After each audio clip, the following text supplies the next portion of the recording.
So today we're going to talk about courage, and I think we all could always use a little more courage. And we're going to learn from a story that we all think we know well, and that's going to be Daniel 6, otherwise known as Daniel in the Lion's Den. Now we do have some problems though, because we do think we know what the story is about. And that's half true. Here's the problem, is that, I was a kids pastor for about 3 years.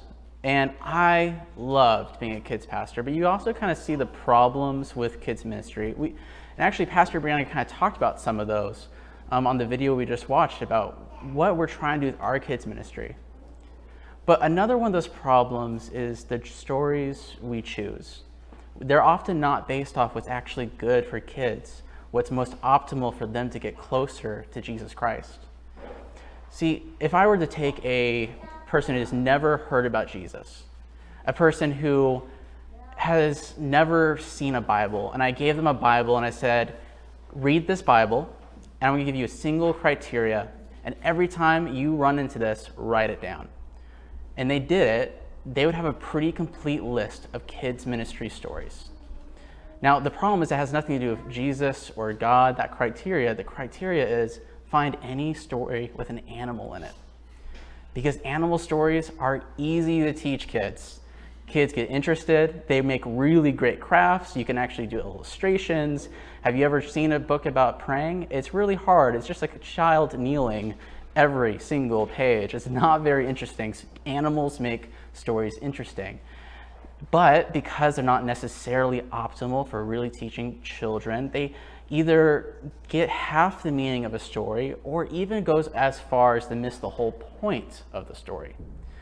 Now, with the so-called Daniel in the Lion's Den, which you can see why we call it Daniel in the Lion's Den, because really that's not even the point. The lions are not the point of that story. We call it that because of kids ministry.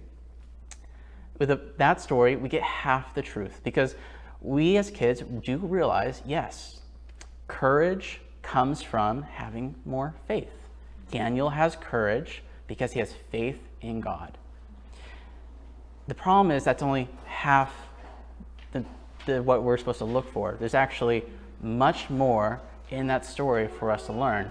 And so we're going to go deeper into it today, and hopefully we can grab more about courage, not just some stuff we've missed in the story, but what we can draw out of the story into our lives this week.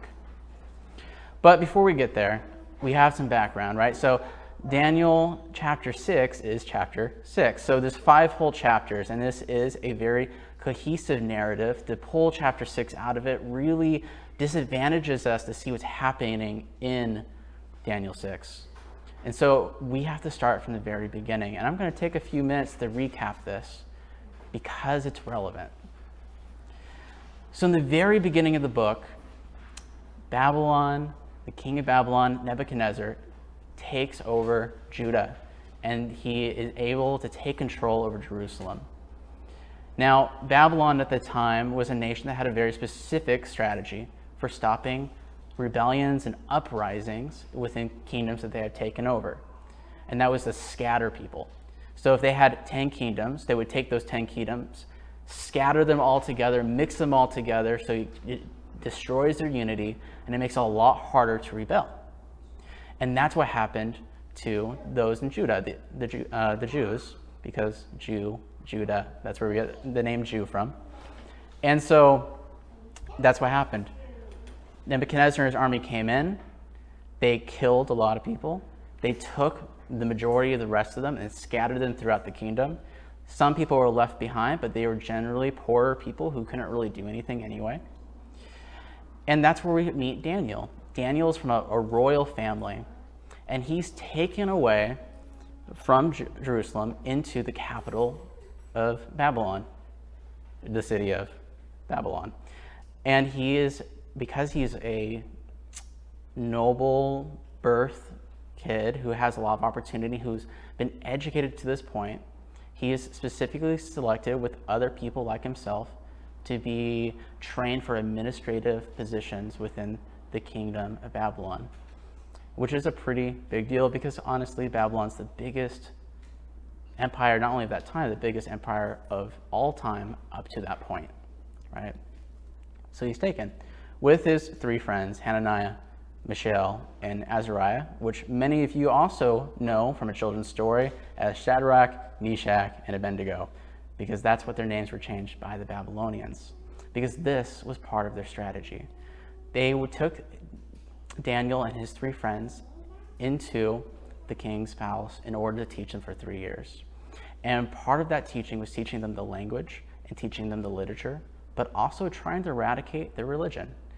Part of that was taking their names and giving them pagan names. And so instead of Hananiah, Mishael, and Azariah, which all are talking about God of the universe, they are named into Shadrach, Meshach, and Abednego in order to talk about the gods of Babylon. And the same thing happens to Daniel. He's known as Belshazzar. But you know what? That's used his Jewish name because that honors God. So Daniel's taken there. And this is really where all the drama starts. Now, keep in mind, he already needs courage because Daniel has been, maybe his parents have been killed. At minimum, he's been ripped away from them. He is sent across the world into a place that wants to eradicate his faith in God. He's already in a position that most people will never have to face. He already needs a lot of courage.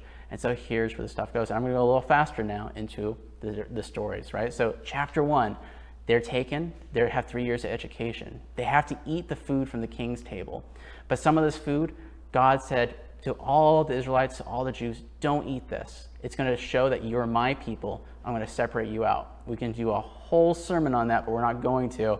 Just trust that God has very great reasons for there's food that you shouldn't eat, Israelites. And so when Daniel and his friends sees this food, they realize they can't have this food or they're going to disrespect God and they're going to turn their backs on God and disobey God. And so what do? Daniel goes to the chief steward, the guy who's in charge of all their education, says, we're not allowed to eat this food. Can we just have vegetables and water? And the chief steward goes, no, if you get unhealthy, I'm going to die. The king will kill me if you're not taken care of. And Daniel's like, no, you know what we'll do? Just give us 10 days. And then if we look unhealthy, we'll eat the king's food. And the chief steward's like, oh, okay, sure. You can do your 10 days. After 10 days, though, they look super healthy. And the steward allows them to continue. And after 3 years on this diet that supposedly is worse than everybody else, being trained up to be administrators in the kingdom, they are the wisest, strongest, healthiest people within the whole program. And at the end of this chapter, the officials look at Daniel and his friends and say, wow, something special about these guys. Now we fast forward a little bit into chapter 2. And in chapter 2, the king has a dream, and he doesn't know what it means. And so he calls some of his greatest wise men and says, what does my dream mean? Right? And the wise men are like, well, tell us the dream. If you tell us the dream, we can tell you the interpretation. The king's like, no, if you're really wise men, you can tell me what the dream is and then tell me what it means. And they can't. And so they freak out, and the king goes, you guys are all useless. You're all going to die. I'm going to kill every wise man in my kingdom. And so he goes to send out the captain of his guard to kill everyone. Now, Daniel and his friends were trained up to be wise men. They are wise men, and they're going to die. And Daniel sees the captain of the guard, goes, what's going on? The captain tells him, and he's like, give me some time. Let me pray to God, and I'll bring the king an interpretation, right? And so they pray, and they pray, and they pray. And the next day he comes and brings the king an interpretation. And the king rewards him and rewards his friends. And at the end of this chapter, it gets a little more intense, where instead of just these guys are special, Nebuchadnezzar, the king, realizes something special about these guys is God. What's going on here? Right? Now we go to chapter 3. And in chapter 3, we have the king had his dream about the statue, and now he makes a statue like in his dream, and he orders everyone to worship it. Now, everyone worships it except for Daniel's friends, and Daniel's friends refuse to worship it. And so they elected instead to die rather than to disobey God. So yet again, a situation where they can't disobey God. And so they're thrown into fire to die, but they don't die. So the king tells them, take them out of fire.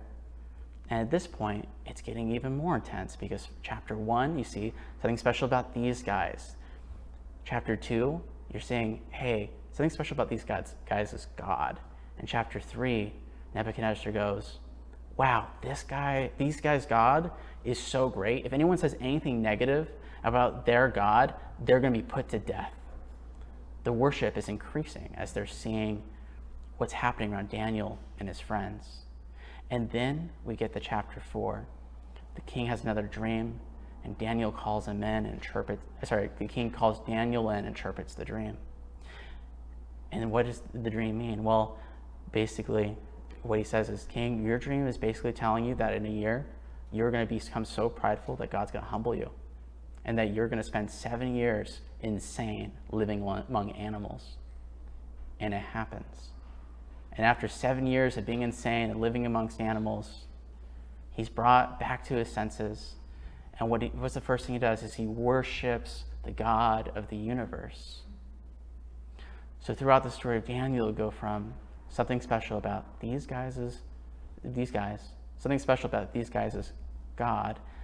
These guys' God is so great, nobody can say anything bad about them or they're going to die, to I'm going to worship this God. This God is amazing.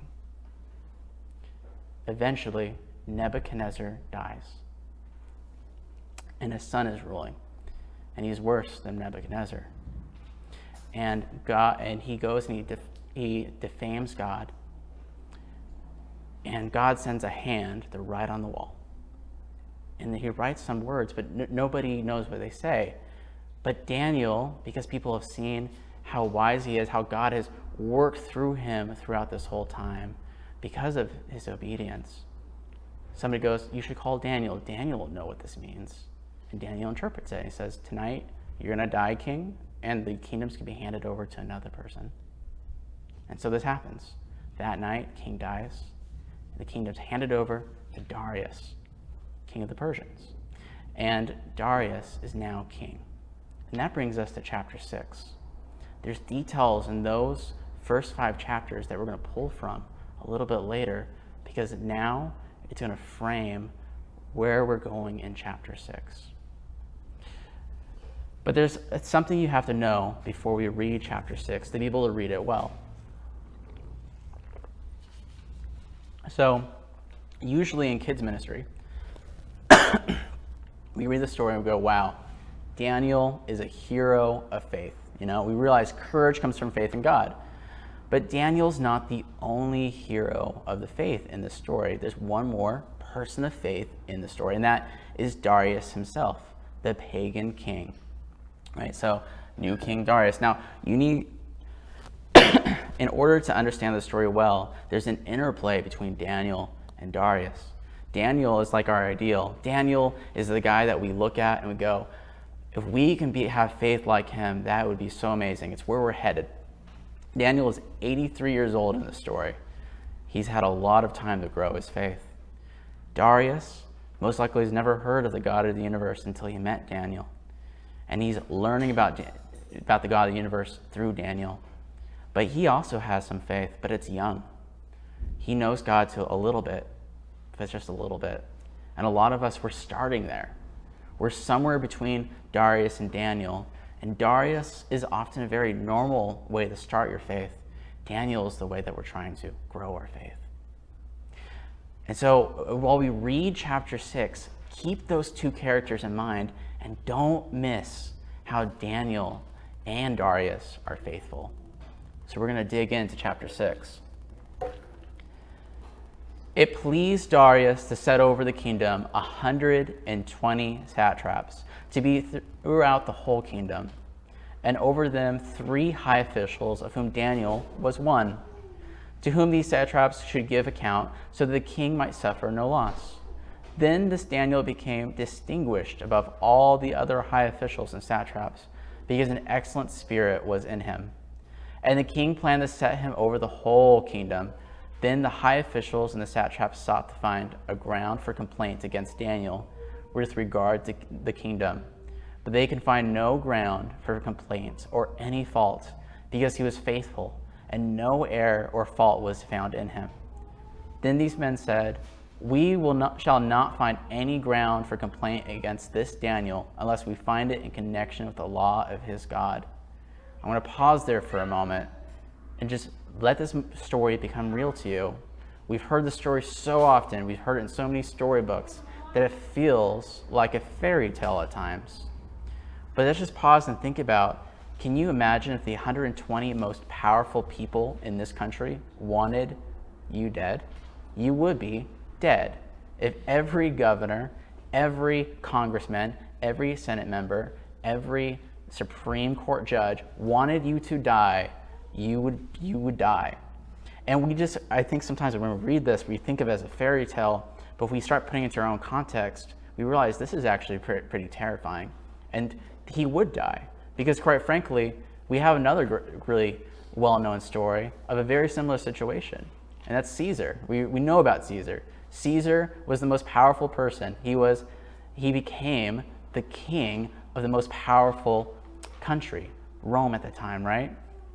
And yet, when everyone else in the Senate wanted him dead, he died. He got stabbed many times, because when that many powerful people want you dead, chances are you're going to die. This is a scary thing that looks like it's going to happen. So let's go ahead and continue. Then these high officials and satraps came by agreement to the king and said to him, "O King Darius, live forever." All the high officials of the kingdom, the prefects and the satraps, the counselors and the governors, are agreed that the king should establish an ordinance and enforce an injunction, that whoever makes petition to any god or man for 30 days, except to you, O king, shall be cast into the lion's den. Now, O king, establish the injunction and sign the document so it cannot be changed, according to the law of the Medes and the Persians, which cannot be revoked. Therefore, King Darius signed the new document and injunction. Now I want to pause again, and I want you to keep in mind, look for the first time Daniel talks in this story. Just look for it as we continue to read. When Daniel knew that the document had been signed, he went to his house where he had windows in his upper chamber open towards Jerusalem. He got down on his knees 3 times a day and prayed and gave thanks before his God as he had done previously. Then these men came by agreement and found Daniel making petition and plea before his God. Then they came near and said before the king concerning this injunction, "O king, did you not sign an injunction that anyone who makes petition to any god or man within 30 days, except to you, O king, shall be cast into the lion's den?" The king answered and said, "The thing stands fast, according to the law of the Medes and the Persians, which cannot be revoked." Then they answered and said before the king, "Daniel, who's one of the exiles from Judah, pays no attention to you, O king, or the injunction you have signed, but makes this petition 3 times a day." Then the king, when he heard these words, was much distressed and set his mind to deliver Daniel. And he labored till the sun went down to rescue him. Then these men came by agreement to the king and said to the king, "Know, O king, that is the law of the Medes and the Persians, that no injunction or ordinance that the king establishes can be changed." Then the king commanded, and Daniel was brought and cast into the den of lions. The king declared to Daniel, "May your God, whom you serve continually, deliver you." And a stone was brought and laid on the mouth of the den, and the king sealed it with his own signet and with the signet of his lords, that nothing might be changed concerning Daniel. Then the king went to his palace and spent the night fasting. No diversions were brought to him, and sleep fled from him. Then at the break of day, the king arose and went in haste to the den of lions. As he came near to the den where Daniel was, he cried out in a tone of anguish. The king declared to Daniel, "O Daniel, servant of the living God, has your God, whom you serve continually, been able to deliver you from the lions?" Then Daniel said to the king, "O king, live forever.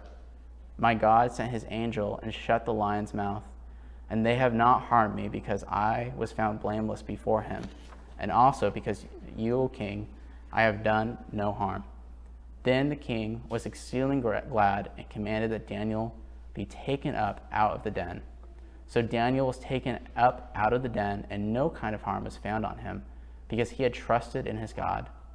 And the king commanded, and those men who had maliciously accused Daniel were brought and cast into the den of lions, they and their children and their wives. And before they reached the bottom of the den, the lions overpowered them and broke all their bones to pieces. Then King Darius wrote to all the people, nations, and languages that dwell in all the earth, "Peace be multiplied to you. I make a decree that in all my royal dominion, people are to tremble and fear before the God of Daniel, for he is the living God, enduring forever. His kingdom shall never be destroyed, and his dominion shall be to the end. He delivers and rescues. He works signs and wonders in heaven and on earth. He who saved Daniel from the power of the lions. So this Daniel prospered during the reign of Darius and the reign of Cyrus the Persian."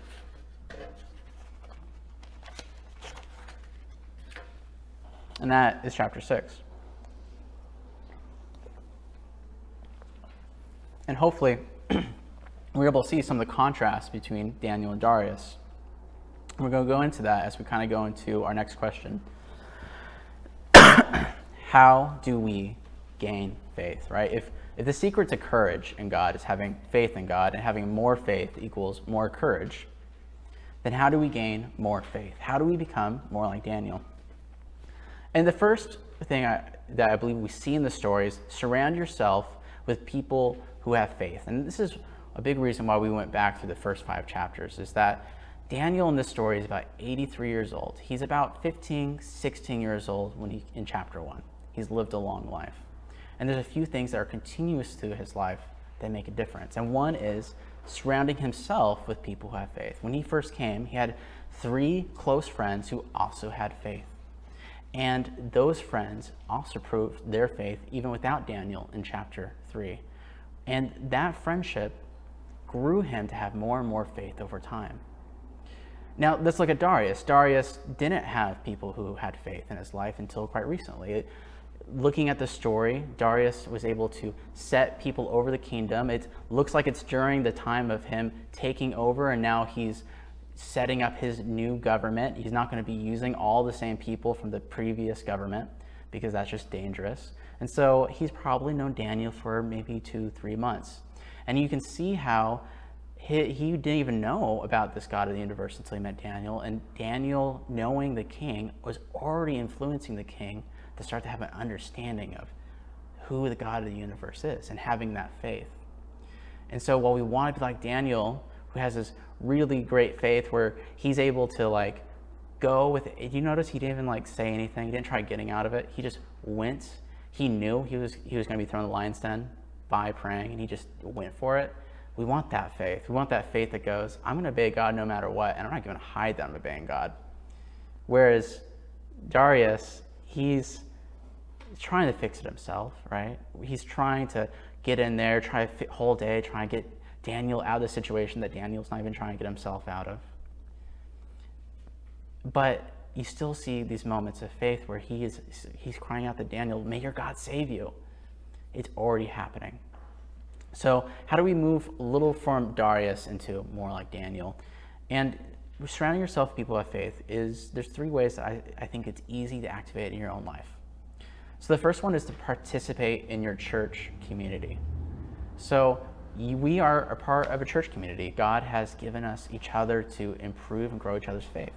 When we come to, wow, my mom gave me a look, guys, and I got so distracted. I'll be professional. Oh, great. God has given us each other, right? And I'm going to use my mom as an example here. Actually, I already have a pre-planned one, and I have 2 now. One is my mom gave a look on her face, and I was like, I'm going to be improved by this. I want to make sure I'm not saying anything heretical because I trust my mother. And I love the fact that I trust her that much. But he has given us a church community. And my other mom example is going to come in a second. But as a church community, we are able to grow together because together we're made to come together and worship God together. And there's something about doing it by yourself that you can get kind of somewhere, but easily your faith gets distorted by yourself. Easily it starts to kind of just stop. You start to do it less and less, these things that are bringing you close to God. And church guards that. Church brings us together. There's a lot of reasons why I'm glad I don't live in the first century. But there's some things that would be really wonderful about living the first century, and that's church. While as messed up as it is to be part of church, I messed up in like they're still learning things. Think like First Corinthians, and like, they're still learning some basic stuff as Gentiles who don't have the full Bible, and Paul's teaching them how to get through stuff. And it's difficult at times as they're like, oh, okay, this is how you follow Jesus. And I'm glad I have like my full Bible now, right? It's all written. But the nice thing about the first century is that you can't be part of a church without really being part of a church. Like, you're going to be persecuted and you're going to be outed if you're part of a church. And so if you're part of a church, you really have to believe it, and you really are brought together. And that's really what we do with our covenant membership. Is the covenant membership is mimicking a lot of that first century closeness of, this is what the church is made to be like. We live in a very mobile culture. We're able to get away from each other. We're able to slip in and out of churches without being noticed. How do we really do what church is meant to be like? And church membership our covenant membership is doing that for us. And I would encourage you that if you're actually in the process, to really consider completing that process, because really covenant membership isn't doing anything that the church isn't prescribed to do in the New Testament. All the covenant membership is doing is going, this is what the New Testament says we're doing together as a group. Let's actually do it. And there's a great goodness that comes from being a church attender, and I believe that's way better than not being at church. It's way better than being hopping between churches. But I believe that covenant membership is that real great step we all should be stepping into, because it says yes to fully being a community together. Now, I did not have this planned until I was doing worship today, but something really struck me and I really wanted to talk about it. You as parents, the parents out there, you actually have the ability to be that first line of community for them. You're teaching them your children how to have faith. And there was one story I tell so much that I can't let go of, and this is going to redeem embarrassing my mom for a moment ago, is that my mom taught me faith because she taught me how to pray. I remember being at Biola Christian College, and the majority of people I met were like, I don't remember the last time I prayed. And it always boggled me because I prayed every day, because I was taught to pray every day. But I don't think that's me. I don't think that was like, oh, I'm so great, I pray every day. I think it's just because I was taught every day by my mom to have faith and to pray. And it seemed like an unbreakable habit, even if I didn't want to. I could not fall asleep without praying. I would just stay awake. My brain couldn't do it. And that's all because my mom was that first line of church community for me as a kid, teaching me what it meant to believe in Jesus. These are the gifts that you can give your kids. These are the gifts that your kids can walk their whole lives with, because you give that to them. I would just encourage you to do that. The second thing that you can do to have surround yourself with community is to find a mentor. I honestly believe everyone should have a mentor. There's something about you only know so much and can only know so much in the world, and some knowledge you can only have through experience of getting older. And by having a mentor, you're able to take a joyful and totally legit shortcut in life by learning from other people things that you don't have to suffer as much for in order to do that. And so I would encourage you to find a mentor. Now, Pastor Brandon has this thing called the Journeyman Discipleship Program, and it takes young men through into a journey of biblical manhood, so that it teaches them how to launch fully in their faith in life. And one of the requirements is that they have a life-on-life mentor. And there's a few nuggets that I've learned from Pastor Brandon about finding a mentor that I just thought was so, I wish someone told me when I was 20 this, And it's just that when you're looking for a mentor, just you make sure you do the pursuing. Don't wait for somebody to ask you if they can mentor you. You do the pursuing, you get in their life, you ask them to mentor you. And it doesn't matter how old you are, there's always somebody older. And it doesn't matter if you're 120, there's probably somebody maybe a little bit younger, but has had different, but great life experience that could actually walk you through that, right? So I'll just say, you pursue a mentor. But the third thing is be a mentor. So it's a lot harder to ask somebody if you can be their mentor, because Our culture makes it weird, but you know what? You don't have to ask them half the time. I would encourage you that in order to be a mentor, be a person that somebody wants to be mentored by. Follow Jesus in a way that makes your life attractive and where people want to ask you, will you be my mentor? But the second half to that too is make sure that you're getting in people's lives. You don't have to be their official mentor to have a mentor-like capacity. By just being present with people, especially people younger than you, people 10, 20 years younger than you, you're giving them so much wealth that honestly, a mentorship will easily come out of that, and you don't have to awkwardly be like, can I mentor you, person I barely know? And so there's just a natural path to that. So I encourage you, surround yourself with people who have faith. The second thing is to pray to God regularly. And once again, we see a Daniel versus Darius example.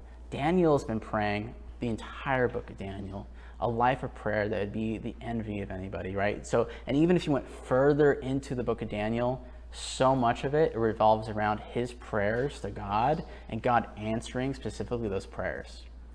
Daniel's living a life of consistent prayer. And not only is he praying every day, he's praying 3 times a day, right? So he's praying in not once, not twice, 3 times. So can you imagine if you prayed 3 times a day?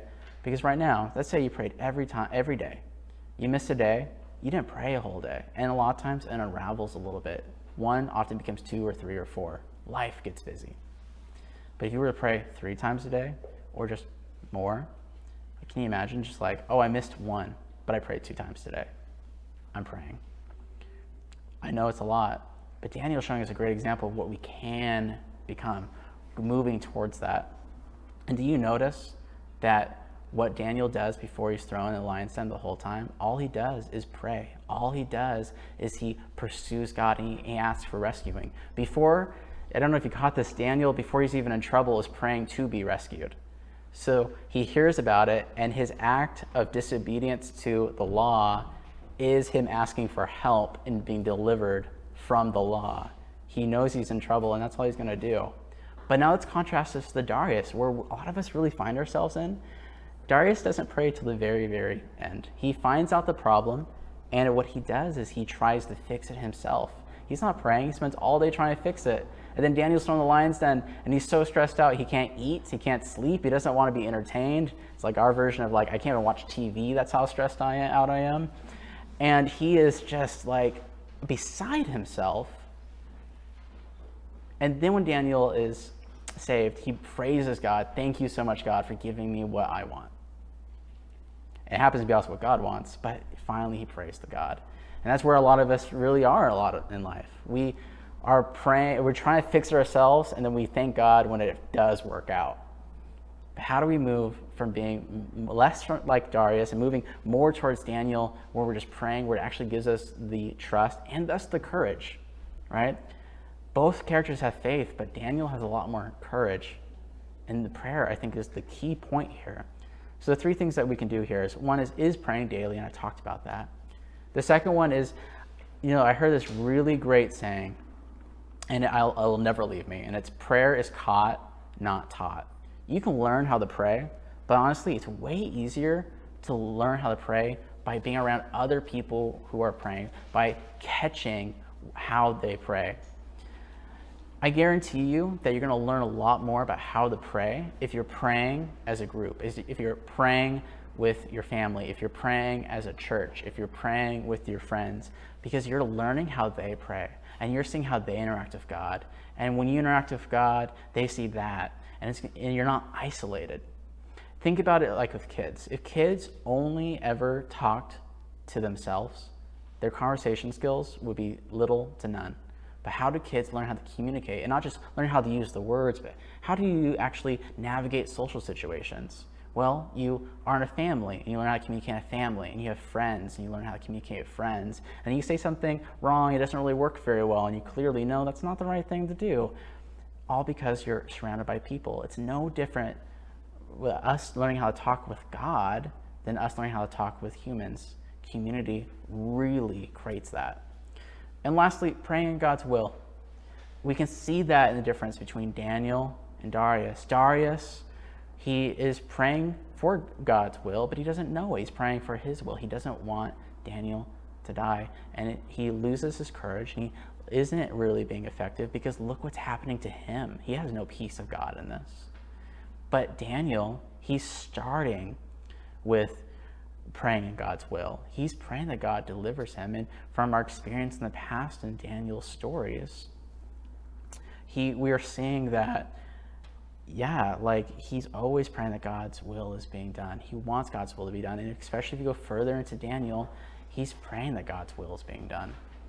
And it goes back to my sermon from last week, honestly. There's a huge difference between asking for help and being able to reframe your mind to a servant, humble, thankful, worshipful mindset of acknowledging God for who he is, worshiping him, thanking him for what he's already done, and then praying for help, but acknowledging that his will, his being is way greater than you. The last thing you can do in order to gain more faith and thus gain more courage is to practice obedience to God. At first, I just want to say obedience is worship. Daniel wants to worship God, and so he is being obedient. He is doing what he knows he needs to do every single time from the very beginning of Daniel. And so he knows that, yes, he's not even saying, maybe I'll get caught, maybe I'll be sent to my death. He knows that he's going to get caught, but he knows he's going to obey. Darius doesn't even want to obey his own law. He is trying to go against it, rightfully, trying to save Daniel, but still, he is just doing he's not necessarily showing a lot of obedience.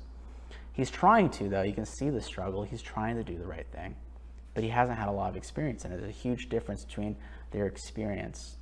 Daniel has a lot longer time obeying God.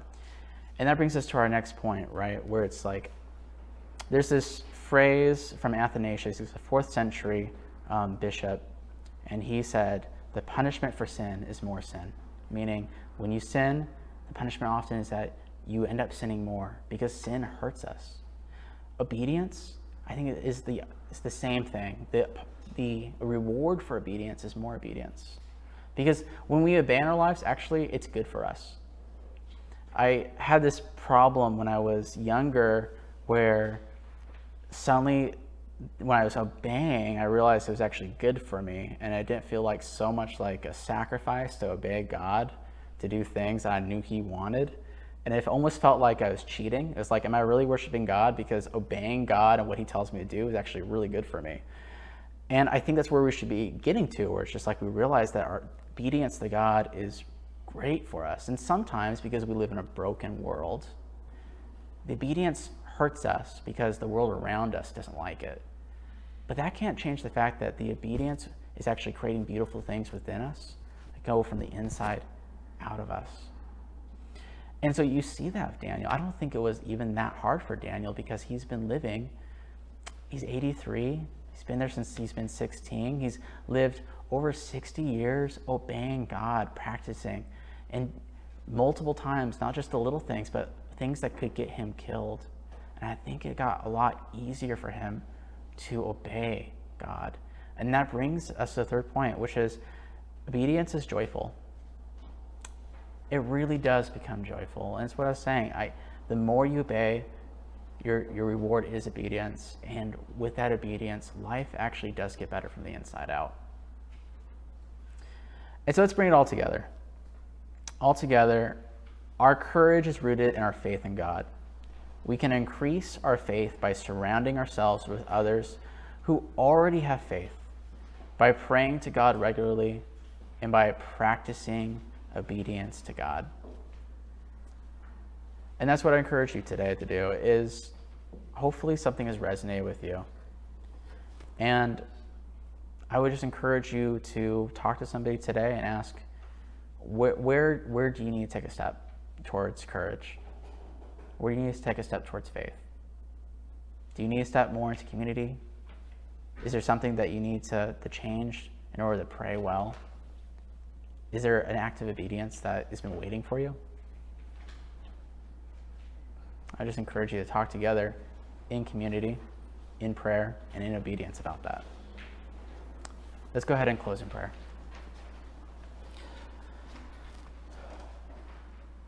Jesus, you are so so beautiful. And Father, thank you for sending your Son to die for us, to be connected to you.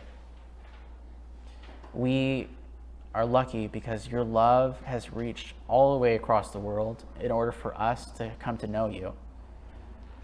And we thank you for the gifts you've given us. The things that create faith are the things you've also given us, Father. You've given us a church community. You've given us the ability to connect with you through prayer. You've given us the Bible to learn what obedience to you looks like. And we thank you for those things. We thank you for loving us just not only through your Son and the sacrifice he did, but these practical ways that connect us more and more and more to you. We love you. And we just want to step more into these things, Father, to worship you with our whole hearts. We pray that as we go into this week, we don't forget this, Father, that every day we take another giant step towards you, and we move from being more like Darius, whose faith is small yet beautiful, into being more like Daniel, whose faith is matured and grown and so much more beautiful because it's like a matured tree that's now bearing fruit. We love you. We just want more of you. And we thank you that we're getting more of you each day. In Christ's name, amen.